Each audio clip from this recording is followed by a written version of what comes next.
있습니다. 우리가 세상을 살 동안에 보면 또 우리가 벌써 한 해를 지나고 또 한 해를 맞이하면서 우리가 어떻게 살아가는 것이 지혜로운 삶인가, 또 우리가 1년이라는 시간을 그냥 지나갔으니까 그냥 잊어버리고 사는 게 아니라 오늘 말씀에도 보면 사도 바울이 자신의 삶에 돌아보니 많은 어려움들이 있었고 고난이 있었다라는 것을 보게 됩니다. 그리고 그것이 지금의 오늘을 살아가는 힘이 되고 또 내일을 살아갈 소망이 된다라고 하는 것을 보여주는 말씀이 오늘 말씀이죠. 우리가 한 해를 마무리하면서 또 한 해를 잘 결산하면서 또 한 해를 마무리하고 새해를 맞이하면서 우리가 지난날의 모습이 오늘 우리에게 어떤 은혜가 되었는가라고 하는 것을 오늘 사도 바울의 고백 속에서 함께 찾아보고, 그것이 나에게 과거의 삶이 나에게 왜 유익이 되어지는가라고 하는 것을 오늘 사도 바울은 마치 자신의 고백처럼 증거하고 있는데, 이 말씀을 통해서 우리도 과거의 삶이, 지난해의 삶이, 우리의 과거의 모습이 끝난 것이 아니라 그것이 지금의 힘이 되고 유익이 되어진다는 것을 한번 기억하면서 말씀의 은혜를 나누겠습니다. 먼저 한번 따라합시다. 고난의 유익. 사도 바울은 얼마나 자신이 많은 고난을 당하였는지 심지어 그렇게 말합니다. 나는 사형 선고를 받은 줄 알았다.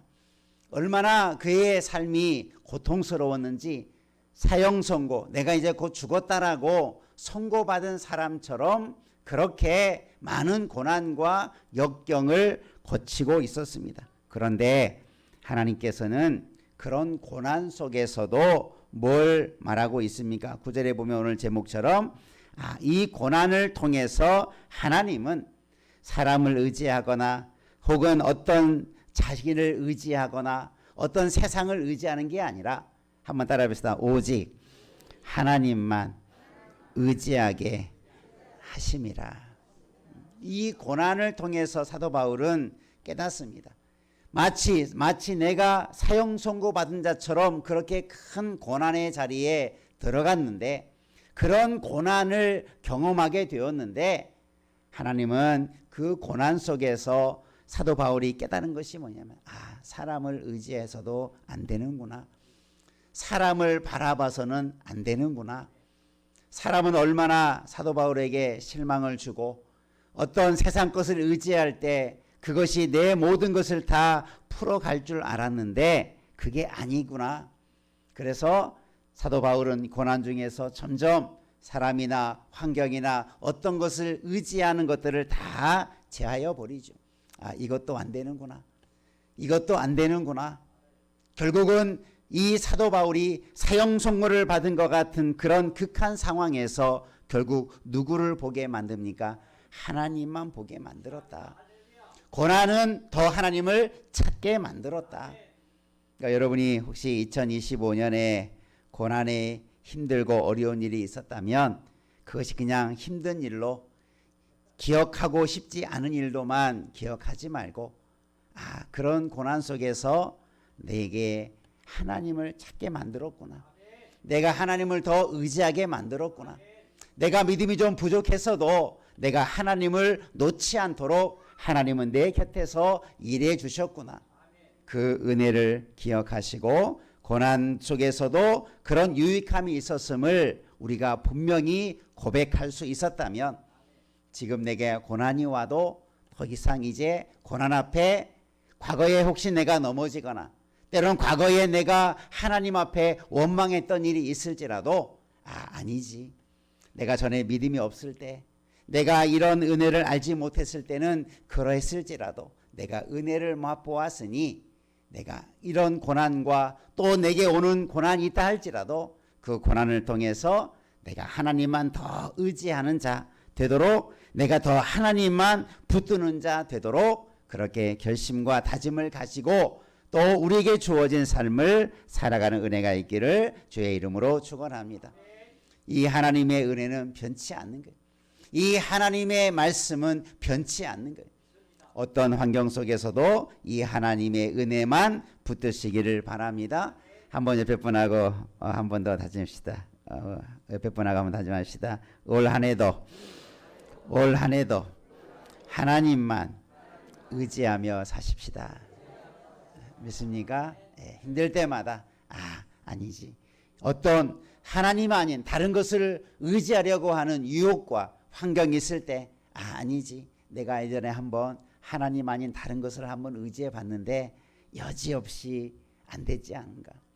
또 그 어리석음에 빠져가지 않도록 이제는 내가 실패를 통해서 경험하는 게 아니라 과거의 실패 경험이 또다시 그 실패 자리에 빠지지 않고 우리가 하나님만 처음부터 온전히 붙드는 자리에 서야지라고 하는 그 믿음의 각오를 가지고 우리가 새해를 달려가는 은혜 있기를 주님의 이름으로 축원합니다. 그래서 우리는 많은 사람들이 그러지 않습니까? 실패를 통해서 경험하고 실패를 통해서 인생을 알아가게 되는 일들도 많지 않습니까? 오늘 우리가 믿음의 길에서도 마찬가지입니다. 우리 안에 하나님께서는 여러 가지 고난을 통해서 그 고난을 통하는 그 길 속에 하나님의 도우심, 하나님을 의지하는 그 믿음을 우리에게 갖게 하신 것을 감사하며 그 길을 놓치지 않기를 주님의 이름으로 축원합니다. 또 10절 말씀에 보면 주께서 이같이 큰 사망에서 우리를 건지셨고 또 건지실 것이며 이후에도 건지시기를 그에게 바란다. 그러니까 과거와 현재와 미래에 대해서 사도 바울은 그렇게 말합니다. 과거에 하나님이 나를 건지셨지. 지금도 건지시고 계시지. 나중에 미래도 건지실 것이다 라고 하는 이 확실한 소망을 말하고 있습니다. 여러분도 오늘 감사에 했던 내용들을 다 들어보면 그렇죠. 우리가 그런 감사의 고백은 하나님이 그렇게 하신 것에 대한 고백이요. 그런 확신이 생기지 않습니까? 비록 오늘 나와서 감사의 간증을 하지 않았다 할지라도 여러분도 그런 동일한 믿음과 마음을 다 가지고 계신 줄로 믿습니다. 하나님은 우리를 건지시는 자시다. 만약에 하나님 우리를 건지시지 않으셨더라면 아마 여러분 의자리에 제대로 서 있고 제대로 이 자리에 앉지도 못하는 사람들도 있을 수 있어요.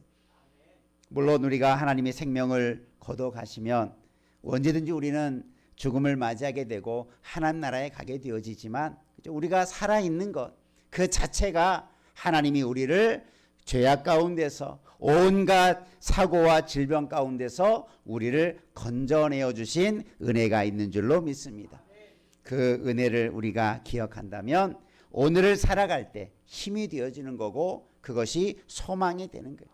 우리가 이런 하나님을 붙들고 주님이 오실 때까지 주님이 우리를 부르실 때까지 주님의 건지시는 은혜를 소망하며 나아가는 우리 모두가 되기를 주님의 이름으로 축원합니다. 그래서 사도 바울은 그런 체험을 많이 했죠. 수많은 죽음의 위기들, 수많은 하나님의 놀라운 손길들, 수많은 하나님의 살아계신 역사들을 얼마나 많이 체험했습니까? 여러분도 감사의 간증은 뭡니까? 하나님을 체험한 거예요. 하나님의 말씀과 능력을 체험한 거예요. 그 체험이 여러분의 인생에 큰 힘이 될 줄로 믿습니다. 한 해를 살아가는 큰 힘이 될 줄로 믿습니다. 이제는 웬만한 시험도 웬만한 고난도 전혀 굴하지 않는 그런 강하고 담대한 하나님의 사람으로 성장하게 되는 줄 믿으시기를 바랍니다. 그래서 우리는 하나님을 체험하면 체험할수록 하나님을 경험하면 경험할수록 우리의 신앙의 강도가 더 강해져 간다는 것을 기억하시기를 바랍니다. 우리가 우리의 삶이 우리의 오늘의 삶이 그리고 내일의 삶이 이런 하나님을 체험하는 그 기억과 경험을 통해서 더 확실하게 담대하게 믿음의 길을 달려가는 은혜만 있기를 주님의 이름으로 축원합니다. 그래서 우리는 어떤 앞으로 고난이 와도 염려할 것이 없는 거죠. 물론 우리가 앞으로 올 것에 대해서 염려하고 걱정할 필요는 없지만 지금 내게 고난이 닥쳐온다 할지라도 우리는 염려할 게 없습니다. 더 이상 흔들릴 이유도 없고 낙심할 이유도 없는 것입니다. 왜요? 나를 지금까지 건지신 하나님이 여전히 나와 함께 하시니까. 지금까지 여기까지 나를 인도하신 하나님이 나와 함께 하시니 우리가 담대하게 하나님 의지하며 나아가는 믿음의 길이 새해가 되기를 주님의 이름으로 축원합니다. 또 11절에 보면 우리를 위하여 간구함으로 도우라. 이렇게 사도 바울은 고린도 교회 형제들 향해서 말합니다. 너희도 우리를 위하여 간구함으로 도우라. 하나님이 우리를 도와주신다고 하는 것은 우리가 확신하지. 근데 사도 바울이 왜 고린도 교회 형제들에 향하여서 너희도 나를 도우라 이렇게 말하는데 무엇로 도우라고 말하고 있어요? 기도로 도우라. 한번 옆에 분하고 다시 기도로 돕는 자가 되십시다.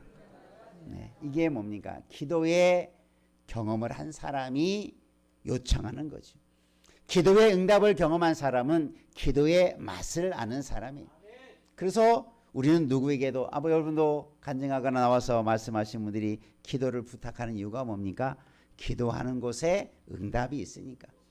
기도한 곳에 하나님의 역사가 나타났으니까 하나님께 기도하는 것, 그것이 우리에게 얼마나 큰 힘이 되는가. 여러분, 우리가 남을 도울 수 있는 여러 가지 방법이 있지만 믿음의 사람이 우리의 이웃을 성도를 도울 수 있는 최고의 힘 중에 하나가 기도의 힘인 줄로 믿습니다. 옆에 분하고 한번 앉으시다. 기도의 동역자가 되십시다. 예, 여러분 옆에 있는 분은 기도의 동역자예요. 여러분 함께 기도로 돕는 자 되시기를 바랍니다. 기도하면 내가 그 사람을 기도로 돕는 게 아니라 나는 기도할 뿐이지만 그 기도에 돕는 능력은 누구에 나타납니까? 하나님에게서 나오는 거예요. 우리는 하나님의 힘을 빌리는 것이 기도인 거죠. 내가 기도에 능력이 있어서 내가 기도로 돕는 게 아니라 나는 하나님께 성도들의 어려움, 또 우리 이웃의 어려움, 또 우리 가족의 어려움, 또 우리가 마땅히 해야 될 것에 대해서 하나님께 맡기며 기도할 때 그것이 도움의 역사가 나타나게 되는 줄로 믿습니다. 그렇게 도움이 되어 달 것을 이 사도 바울은 고린도 교회 성도들에게 그렇게 부탁을 하고 또 그로 말미암아 우리가 많은 사람의 기도로 얻은 은사로 말미암아 많은 사람이 우리를 위하여 감사하게 하려 함이라. 기도만 받는 게 아니라 그로 말미암아 많은 사람들이 감사하는 일을 하게 될 것이다. 그러니까 사도 바울의 사역을 기도로 동역하고 돕게 되면 그 사역을 통해서 또 많은 사람들이 감사할 일이 넘치는 일들이 일어나게 된다. 여러분 이런 기도의 은혜들을 맛보는 한 해가 되기를 바랍니다. 우리 안에 기도의 응답의 제목들을 한번 기록해 보시기 바랍니다. 한 해 동안 어떻게 기도가 응답되었고 얼마나 많은 기도가 지금 이루어져 가고 있는가. 나의 기도도 있지만 누군가 나를 위해서 기도한 그 기도의 제목까지 합한다면 우리 안에 놀라운 기도의 응답들이 끊임없이 맺어가게 될 줄로 믿습니다. 우리는 기도로 돕는 자 되기를 바랍니다. 기도로 하나님의 능력을 받는 자 되기를 주님의 이름으로 축원합니다. 그래서 우리는 새해를 이제 맞이하면서 우리가 고난도 우리에게 유익이 되어진다. 내가 하나님을 경험한 체험들이 얼마나 나에게 신앙의 힘이 되어지는가. 기도가 얼마나 우리의 신앙의 힘이 되어지는가. 우리가 그것을 경험하기에 새해도 그렇게 한 해를 달려가는 우리 모든 성도들과 가정 되기를 주님의 이름으로 축원합니다. 그래서 기도의 열매가 있고 체험의 열매가 있고 또 하나님께서 우리를 도우시는 놀라운 역사들이 우리 가운데 넘쳐나는 한 해가 되어져 가기를 주님의 이름으로 축복합니다. 기도하겠습니다. 좋으신 아버지 하나님, 여기까지 우리를 도우신 하나님을 우리가 경험하고 때로는 고난 중에서도 우리가 고난 앞에 낙심하거나 넘어지거나 실패하지 아니하고 고난 중에 주님을 찾고 주님을 만나고 주님을 바라는 그 믿음으로 설 수 있도록 인도하신 은혜에도 감사를 드립니다. 우리가 우리의 올 한 해도 우리의 남은 생에도 이제는 오직 하나님만 의지하며 나아가는 온전한 믿음의 길에 서서 믿음의 길을 경주하는 한 해 되게 하여 주옵소서. 우리가 하나님을 많은 체험을 통해서 우리가 더 분명한 소망을 가지고 나아가기를 원합니다.